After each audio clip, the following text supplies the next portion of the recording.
欢迎回到点心时光，今天要教大家做绝不失败的舒芙蕾。影片的最后也会告诉大家成功的小秘诀。呆呆的看起来超级可爱，口感松软绵密，好吃到停不下来。在影片开始前，再麻烦大家帮我订阅并开启小铃铛。好，我们开始吧。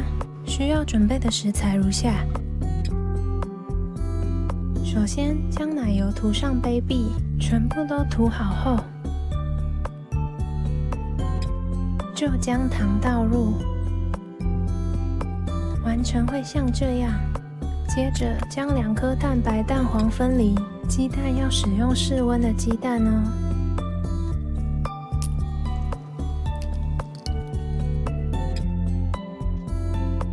接着拿出5公克的糖，并将2颗蛋黄加入，把它们搅拌均匀。然后过筛12公克的低筋面粉以及10公克的玉米粉，搅拌均匀，蛋黄糊会呈现有点粘稠的状态。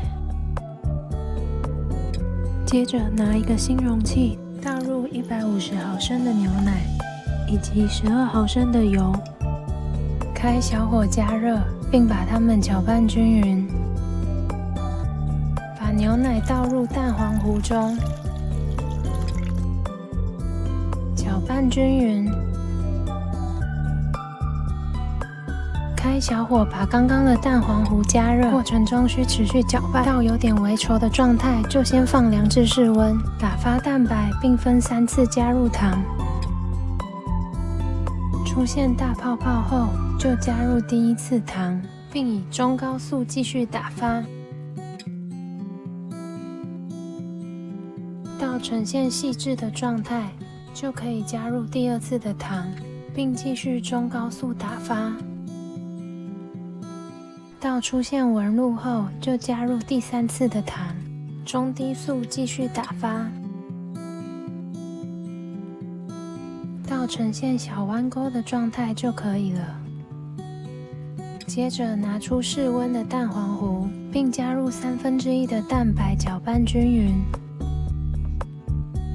把蛋黄糊倒入剩下的蛋白中，并以翻拌的方式快速搅拌，不要用力画圈搅拌，避免消泡，动作要轻柔快速。面糊会呈现这种状态，倒入模具中，面糊大概8分满就可以了。拿进烤箱190度C 烤30分钟，出炉后趁热吃最好吃，口感松软绵密。可以在上方撒糖粉装饰一下。最后一同来帮大家解惑吧。要让蛋白稳定，就必须分次加入糖，或是在蛋白中加入一些柠檬汁。打发到中后段时，需不断检视是否有打发过度。再来加热的时候，需注意时间及火候的控制，避免加热过久变成炒蛋。要成功，就必须让蛋黄糊及蛋白的温度相同，所以要将加热后的蛋黄糊放凉至室温的温度。再来就是添加玉米粉，能够增加支撑性，让舒芙蕾不容易塌陷。最后在杯壁上涂上糖，能够让面糊更好的爬升。不要使用不粘的模具哦。喜欢的话再帮我按赞、订阅、分享。点心时光，我们下次见 ，See you。